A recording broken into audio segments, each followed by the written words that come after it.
I wanted to get away from it all.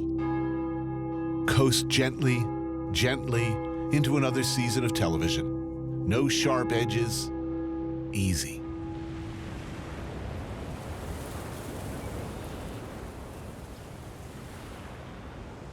Late summer of 2015 in the Cyclades.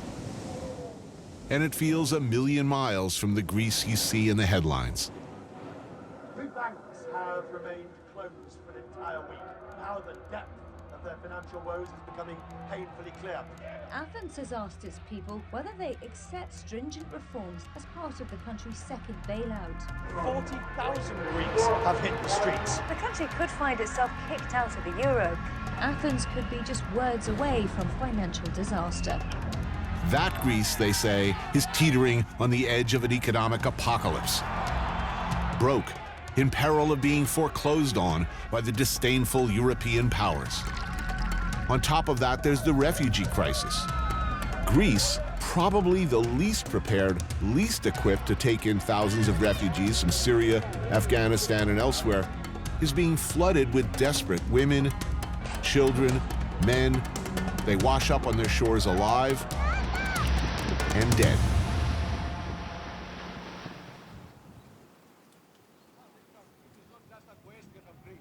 And yet here, on Naxos, one of thousands of Greek islands, you could, for now, if you chose to, remain blissfully ignorant of what's happening elsewhere.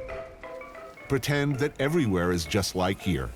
Beautiful, sleepy, delicious food. Everything is just fine.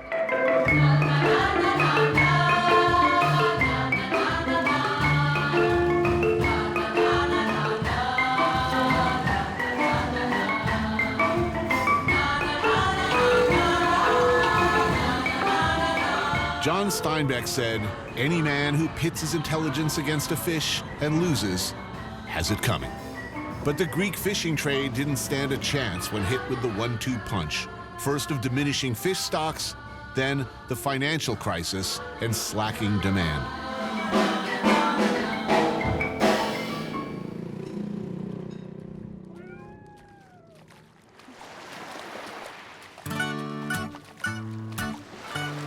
Is life good on Naxos compared to the mainland? Άμα πάμε στην Αθήνα, βρίσκουμε μια μέρα, είμαστε άρρωστοι. Really? Yeah, I mean, well, if you come from this island with the fresh air, the sea... Right. Πάμε στην Αθήνα, αφήνουν τα παυσίφωνα, πες του. Really? This gentleman is a fisherman. George is a fisherman. His name is Fearless George. Fearless George. Yes, yes. So, as I understand it, in many, if not all of the Greek islands, the government or the EU is offering buyouts to fishermen. They're basically saying, we'll pay you to not fish. Είναι ό,τι χειρότερο υπάρχει. Γιατί πολεμάνε να διαλύσουν την αλληλεία τη δικιά μας, να δουλεύουν τα εισαγωγικά και τα... Trying to get the older domestic fishermen out of the way, basically in order to... The little guys. Yeah, the little guys, basically the little guys, in order to get more commercial fishing being imported into the land. Quite a few have sold out their businesses, their boats, and moved into like tourism. Λάχαν, ας πούμε, να βρούμε, αντί να πάρουμε το σκάφος, να πάρουμε ένα ξενοδοχείο, να κάναμε όλα αυτά. Ήταν ανέκδοτοι, δεν θέλανε κανένας, δεν υπήρχαν ευκαιρίες. Up here, I mean, as far as the economic crisis, I mean, you've got the whole EU crunching down on poor Greece. Greeks are being depicted as basically lazy, addicted to social welfare. What happened? Αυτοί οι αλήτες που τα πήγανε για τα πράγματα. I'm pretty sure he means the politicians. Αυτό, πληρώνει ο κόσμος. Ο κόσμος δεν and the people are paying for the complete wrongdoings of the politicians. Είναι λαθασμένες εντυπώσεις που έχουν πάρει γραμμές έξω. Δηλαδή, δεν θεωρείς ότι υπάρχουν όντως, ότι κατά βάση υπάρχει και ένα τέτοιο κομμάτι? Ναι. Σε δημόσιο, ναι. Γιατί τότε, επειδή είχε το μέσο ένας και ο άλλος, αλλά όχι ο απλός πολίτης που κάνει μάχη για να ζήσει την οικογένειά του και να κάνει. Yeah, it's a shame, really. Anyway, we had a good spell. Living on other people's money for about 40 years was good fun.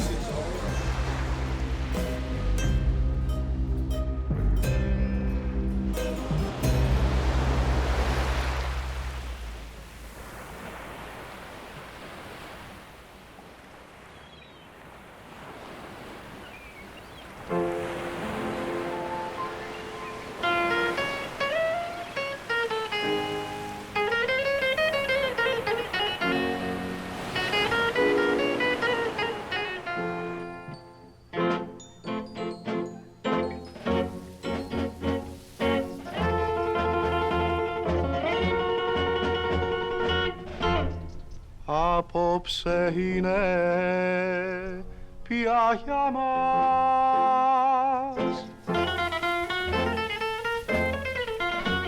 Η νύχτα η τελευταία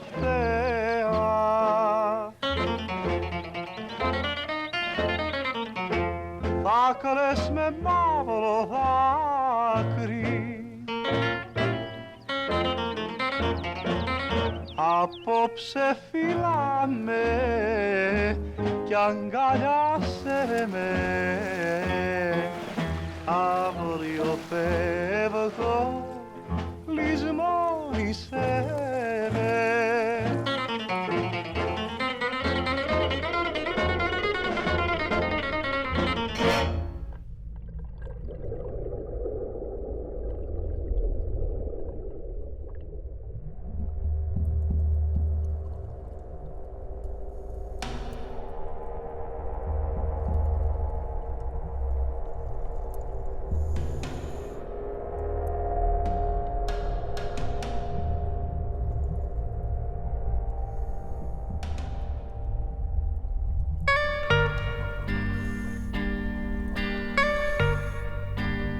The wreck was a cargo ship and crashed on the reef of Marmaras in 1982, so it's 34 years inside the water.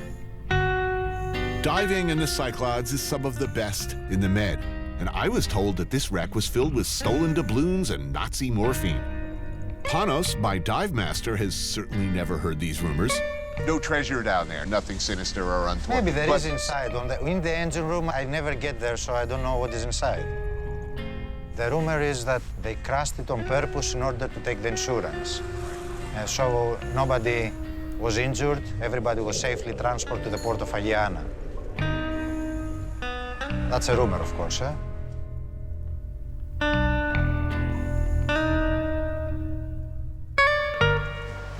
How many times have you been down to that wreck? Hundreds of times. Hundreds of times. Hundreds. And it never gets old. You still have fun. Yeah, every time is special. The Greek islands, when compared to the rest of the country, are doing pretty well. Tourism on Naxos, in fact, is on an uptick. I don't know what your family told you when you said, you know, I'm going to go to Naxos and I'm going to run a dive center. I know my parents would have said, you should do something sensible with a future, like banking. As it turns out, this was a sensible career choice, I guess. So cheers to that. Yamas. Around 25% of the nation are unemployed now. They say that about 40% are living close to the poverty line. That's apparently the mainland, and yet tourism is stable and maybe even growing. Tourism is getting bigger, even though it's completely opposite with the crisis. So people are basically saying, oh, you know, financial crisis, beautiful islands, beautiful country. Yes. Now's the time to go because we can get it for cheap. Tourism is the only thing I believe that saved Greece. Apart from this, every other thing collapsed. It's really beautiful.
Medea, Antigone, Helen of Troy, Aphrodite, Demeter. Greek women have always been known for their beauty, their fierceness, their strength, their willingness to fight for what they believe in. And these ladies who call themselves the stray bitches, these women are very much part of that tradition.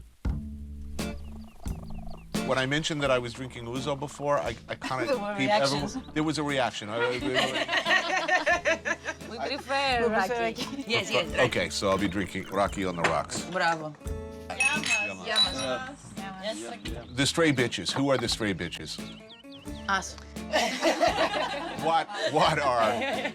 It's a theatrical musical group with political, wow. With political issues. Issues, yes. And it speaks a lot about what we live today in Greece, in Athens. I've seen you described as anarchist. No, I don't like stereotypes. Right. I don't like characteristics. Yes, of course, I like very much the anarchist philosophy, of course. It speaks about solidarity and the common good. Because all over Greece now is very hard. During the 90s, it was all this wealth and prosperity, and we were all okay with this. But now it's time to talk about politics and make political statements. A lot of the world, Greece is being depicted as Greeks got used to not having to pay taxes. The stereotype is that look. Is it true or not? But that's a very nice strategy to create a stereotype of the people you want to exploit. What? And say they're lazy, they're terrible. It's propaganda. Let's them. From the moment we built our state, we built it on loans. The great powers, England, France, Russia, helped us to build our state. So we own from this moment. The truth is that never this nation take care of the citizens. They didn't give back anything, nothing to the people. So why to pay your taxes? There's distrust. A basic distrust It's that not people are going to like- spend the money well. It's not like a mentality thing that comes from our genes, Right. from ourselves. We are not like the lazy people. So what happens? Should Greece be in the EU? Here, for the people in Greece, it is a feeling that, oh, if we go out of the European Union, we are lost. We are, as people, maybe ready to risk to go to another direction because this direction doesn't work for us. Nobody's suggesting we return to an agrarian wonderland. We're all going to farm together and live in a commune, right? Why not? You like this idea? Yeah, why not? Some of us will. Some of us. If I put a yogurt in the refrigerator and I put my name on it, Tony, and somebody takes a bite out of it, I've got a problem. Really? Yeah. This is why I don't live in a commune. Because someone will take and take my yogurt. Yeah, but if you didn't have the yogurt, you would like to eat from someone else's. And I will.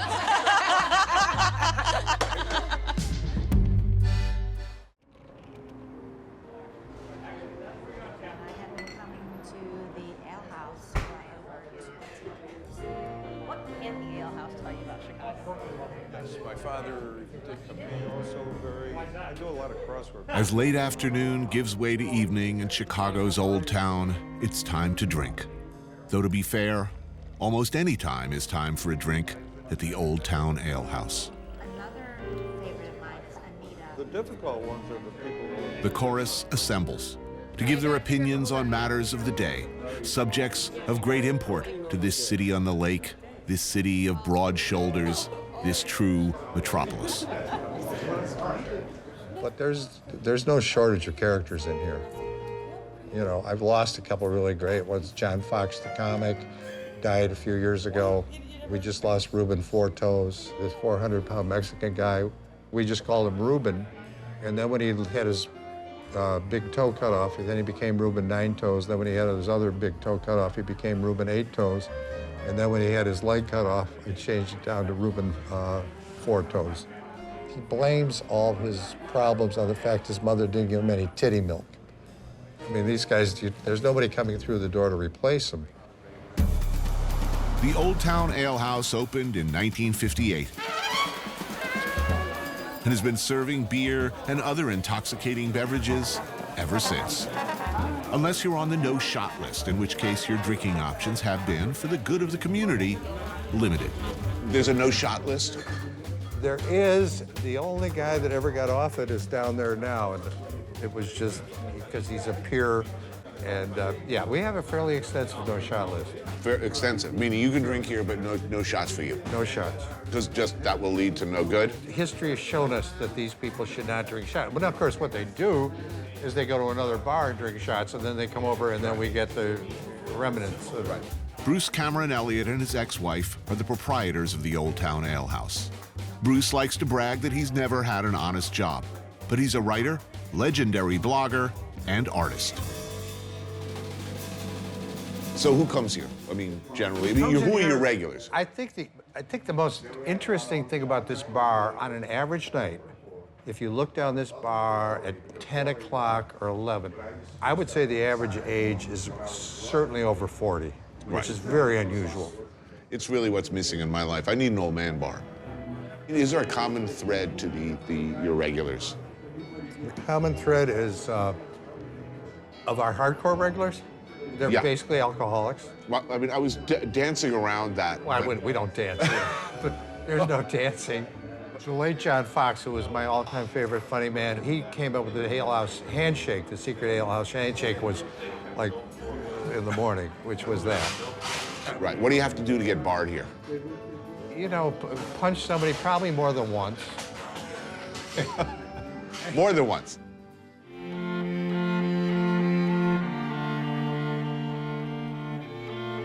The walls of the bar are covered with his portraits of alehouse regulars, which he mostly paints in the basement next to the beer cooler.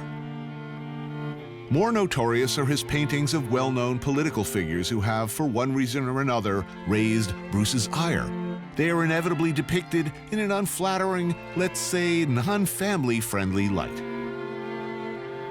Putin has been behaving very poorly, let me put it that way. I mean, but he also intrigues me. Plus, I also have the extra satisfaction of knowing he would not like what I'm going to do. And that's, you know, that gives you a lot of pleasure. There is no shortage of opinions at the alehouse bar, and Bruce's opinions and the scope of his work extends far beyond Chicago's borders.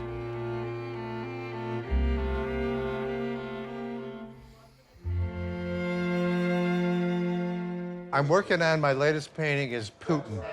Oh, yeah. Say no more. I want to see. Some advice because I was thinking of the classic Catherine the Great, hoists, stallions, but let me show you. There's ponies involved. I love ponies. Well, let me show you what I've come up with simply because of the size constraints. And this is, of course, that's our beer cooler and everything. This is where the magic happens. Well, this is where. Yeah, this is where Sarah Palin was painted.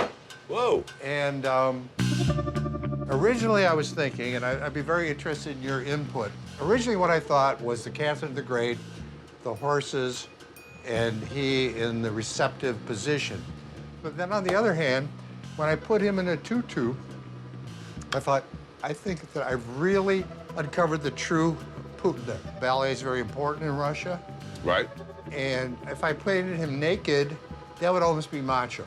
Yeah, you don't need I mean, presumably tiny genitals. Well, I don't think there's any doubt about that. I mean, look, he's got his shirt off. So already, he's universally identifiable because he really likes to take his shirt off. No, he does, and I took his shirt off. I think this is an iconic image, as is. I really do. I think it says it all. I was waiting, I'm glad you told me that because I think I can go full steam ahead now. I'm thinking pastel. I've gotten pretty good with pastels.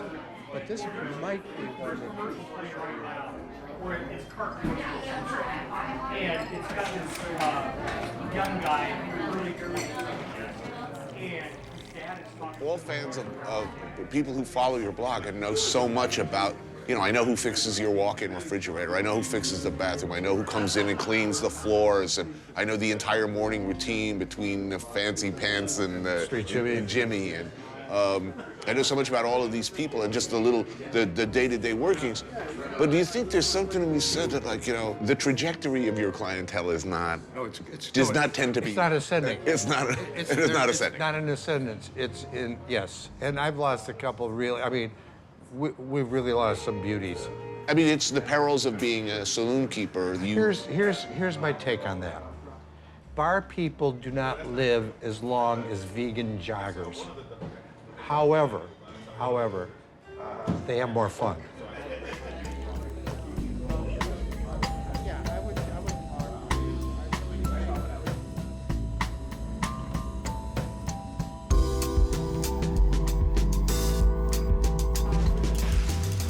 In a city of factions, of neighborhoods, black, white, north side, south, Cubs or White Sox, everybody at one point or another seems to agree on this place, Valois in Hyde Park. Got to grab your tray. That's part of the rule here.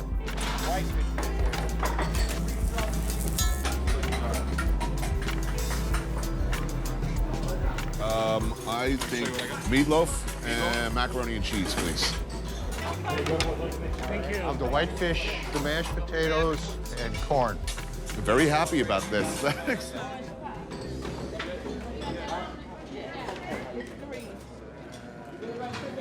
Two of my guilty pleasures on one plastic tray. Wow, they sure gave us a lot of fish. So where am I? What is this neighborhood? This is Hyde Park. This is the heart and soul of Hyde Park. So if you're running for office, why would you use this place as your staging area? What's the social importance You of will it? see every politician, black and white, running for city office will come through here at some point. Why? It's just kind of a hangout. You'd see Harold Washington here a lot. I mean, Brock, I used to see Brock here all the time. He spent mostly for breakfast. The machine that is Chicago politics goes straight back to Emperor Richard Daley, the father, then the son, with a diverse cast of scoundrels in between. How were things in Chicago? I mean, on the arc of the trajectory. The problem was that we had the Daley dynasty. We had the old man, and when we had the kid, the not so bright kid replaced him. And he threw a party for his friends for over 20 years, and when it came time to pay the bill, he stuck out the back door of the of City Hall. So it's a mess right now financially. The one thing about Chicago is you cannot get away with being a fake or a phony. I mean, maybe somewhere out in one of the suburbs, but people see through it right away. And that's kind of Chicago. What other characteristics of a true Chicagoan would be stereotypically true? I think you've got to make at least a little effort to not be a pussy. I think you got to be a little tough. I don't think you can just... You can't be a pussy. Or at least you're making an effort. Make a little effort. Just not to just, roll over and... Right.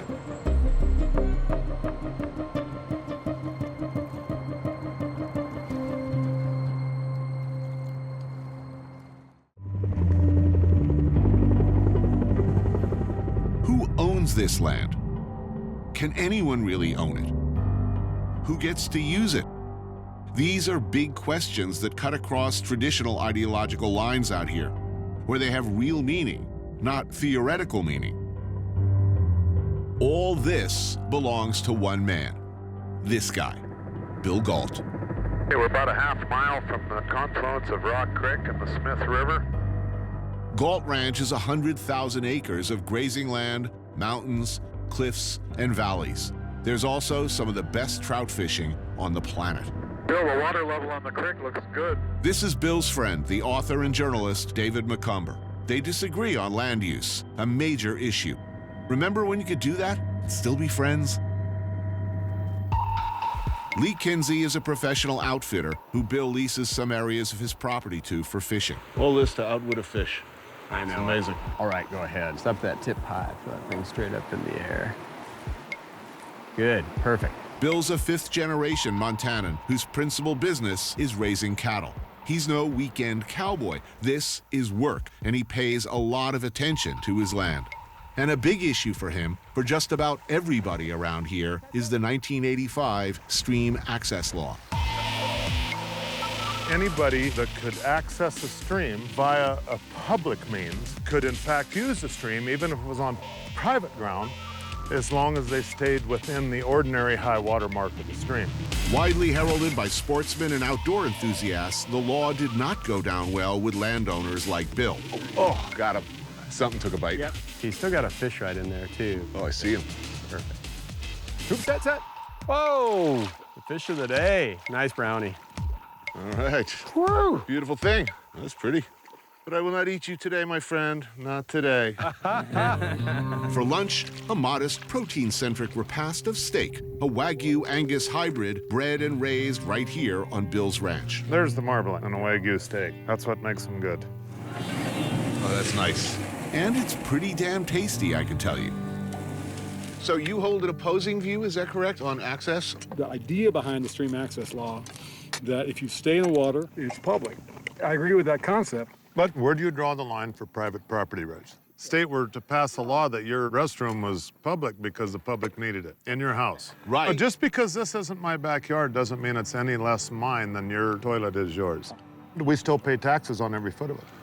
I'm an old school lefty, but I gotta say, I kind of completely understand the property owner's point of view here. There'd be no ambiguity in my feeling if I'd inherited this land, it had been in my family for generations, and I looked around at it and wanted to keep it like it is. If I were to go to a bar in town, and I would ask, how do you feel about this issue? Where would it break? What would most people say? If you're a fisherman or a landowner. Clearly divided right down the middle. But, you know, a lot of people are going to say, when I was a kid, I used to be able to go hunt and fish, and I can't now. Stuff's getting closed off. I have some sympathy for that. Anybody that's not complying with stream access merely has to step into the stream when he hears you coming. Right. The spirit of it is, it makes sense. The spirit of it's thievery. Yeah. We own it, and they took it, and that's not stealing it. Without compensation. I think it's still here. This is about being a good neighbor, right? Yeah. I mean, so if people ask nicely more often than not, you're gonna say yes? We do. Used to be, before stream access, we seldom required somebody to have permission if they just behaved themselves. After stream access is when the outfitters came into the world. Not because we wanted to make money, but we wanted somebody there patrolling and policing it. The outfitters take care of it. A small stream like this can only take so much pressure. It really can. And so we try to manage it, fish it responsibly. And if somebody wants to walk all the way from the Smith 5 miles up to here and do it legally, I say all the more power to them. That's what I'm saying.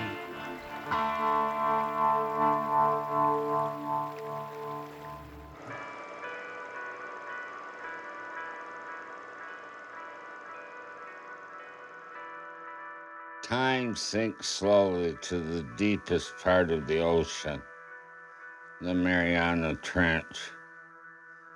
She's tired of light, and there it's pure black. They say that Butte is a mile high and a mile deep, and to get an idea of what they mean, you've got to go down deep into the hill. An intricate warren of tunnels riddled through the rock and soil that lay beneath the city was flooded forever by water and darkness. The Orphan Boy Mine is one of the few remaining hard rock mines in the city. Today it serves as a training facility for the Montana Tech School of Mines and Engineering. There's 5 generations of mining here. In order to survive and provide the resources for America, these people were super skillful. Jim Keene is a state senator and labor advocate who grew up working the mines of Butte. How many miles of tunnel under Butte total? 10,000 miles of tunnels. 10,000 miles. And I Like figured, this. Like this. Only smaller, usually. Larry Hoffman is a longtime mining engineer and instructor. Matt Krattinger is the new guy. A hard rock miner by day, he likes to relax by spending his free time down here, playing. I come mining for fun on my days off. Okay. It's one of those things that just gets in your blood. You got a lot of pride in it. These guys like it underground. And even more, they seem to like drilling holes deep into the rock face.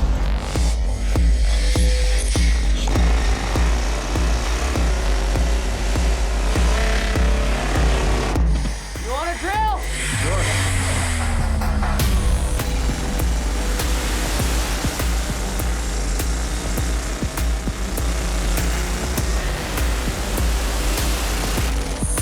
Pull that out. Now you get to feel where the weight's at on it. Oh, yeah.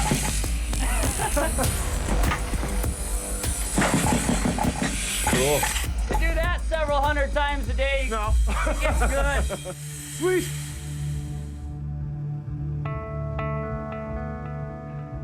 The community recognized the miner was at the top of the food chain. When I grew up, he was considered just like a doctor or a lawyer because everybody knew he was the one making everything work. The other thing about mining is it's so intensive. I mean, you need engineers, you need guys running ventilation, a mechanic or a carpenter or a pipe fitter. It's just such a diverse asset to have all these different types of people. That's what was so good about it. Mining was always dangerous, but these men are proud of what they do and of the generations who came before them, who built neighborhoods and schools and helped power the nation. They loved their work, they raised their families, they worked all the time. It was a destination with hopes and dreams of hard work leading to a better life. You know, the company's a son of a bitch, let's face it, but they were our son of a bitch. So you know, that's just the way it was. The community worked to support the people.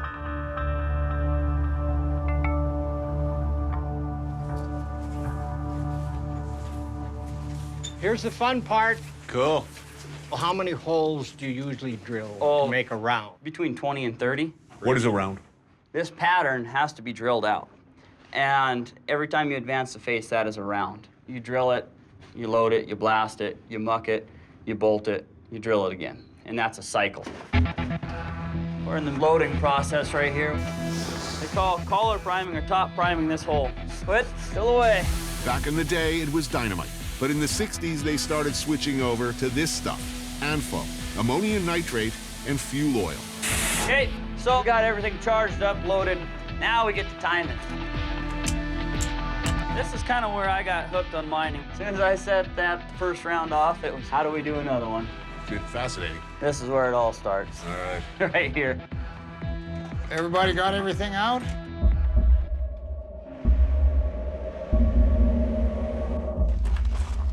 Four seconds of silence. All right, everybody's good? Everybody's ready? Yep. All right. Fire in the hole!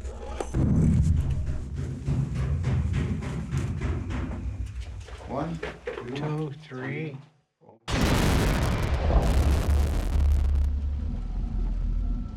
Yeah, that's deep. Welcome to mining. That's deeply satisfying. Oh, yeah. Very cool. Can we see the smoke? What is that, vented out? Yeah, the smoke will start moving towards us. You gotta get in the smoke. Oh, yeah. Smells like victory. This is the smell of mining. We'll see if it all works as planned. That shockwave is awesome. Isn't it? Yeah. This is like being an astronaut right now. You're gonna go in there and you're gonna be the first person in the world to see what you're seeing. All right. Did you break it? Yeah. Nice, huh? Happy with your work? I'm very happy with it.